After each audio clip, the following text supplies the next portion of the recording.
একবার নয়, বিএনপি পাঁচবার রাষ্ট্র পরিচালনার দায়িত্বে এসেছে। সুতরাং বিএনপিকে যারা ফ্যাসিবাদ বলেন তাদের হয় জ্ঞানের অভাব আছে অথবা তাদের মাইন্ডসেটটা এভাবে তৈরি হয়েছে। রাষ্ট্রপতির পদ শূন্য হয়েছে। অস্থায়ী রাষ্ট্রপতি সংসদের স্পিকার মেজর আব্দুল সাহেব দায়িত্ব নিয়েছেন।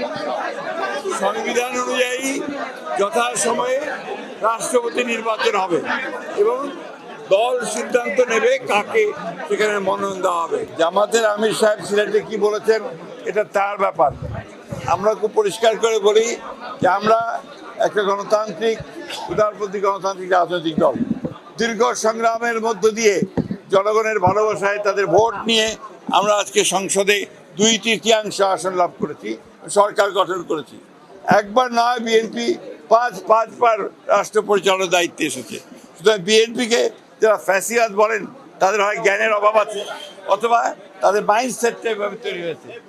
বিএনপি তো একটা গণতান্ত্রিক রাজনৈতিক দল, আর জামায়াতে ইসলামের আমির সাহেব বলেছেন উনি ওনার গণতন্ত্রটা ভালো করে পড়বেন, তাহলে কি ব্যবস্থা হবে সে দেখা যাবে। ওনারা গণতান্ত্রিক দল কিনা এটা ওনারাই নিজেরা বিবেচনা করবেন। ধন্যবাদ। আর কিছু প্রশ্ন আছে? স্থানীয় সরকার নির্বাচনে প্রার্থীদের শিক্ষাগত যোগ্যতা এবং চাকরিজীবীদের বিষয়ে কোনো বিধিনিষেধ আরোপ করছেন? এটা আমাদের করার কিছু নাই, সম্পূর্ণভাবে নির্বাচন কমিশন করবে। আর আমাদের যেহেতু স্থানীয় সরকারের বিষয় আছে, এই বিষয়টা আমরা মন্ত্রণালয়ে আলোচনা করে স্থানীয় সরকার নির্বাচন কবে নাগাদ হতে পারে? এটা তো আগে বলেছি আমরা যে এই বছরের শেষে না আর সামনের বছরের প্রথম দিকে হবে।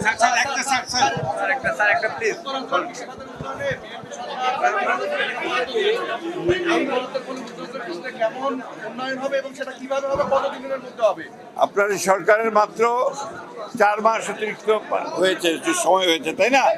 এর মধ্যে সরকার কৃষির উন্নয়নের জন্য 10,000 টাকা পর্যন্ত কৃষির সুদ সহ মাফ করে দিয়েছে, তাই না? এবং কৃষির জন্য ঘোষণা করেছেন মাননীয় প্রধানমন্ত্রী, এখানে সবচেয়ে বেশি বরাদ্দ দেওয়া হবে।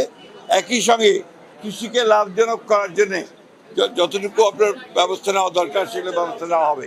দ্বিতীয়ত, কৃষি পণ্যগুলোকে প্রক্রিয়াজাত করা, তাকে বাজারজাত করা, তার জন্য ব্যবস্থা গ্রহণ করা হবে এবং কৃষিভিত্তিক শিল্প গড়ে তোলা হবে।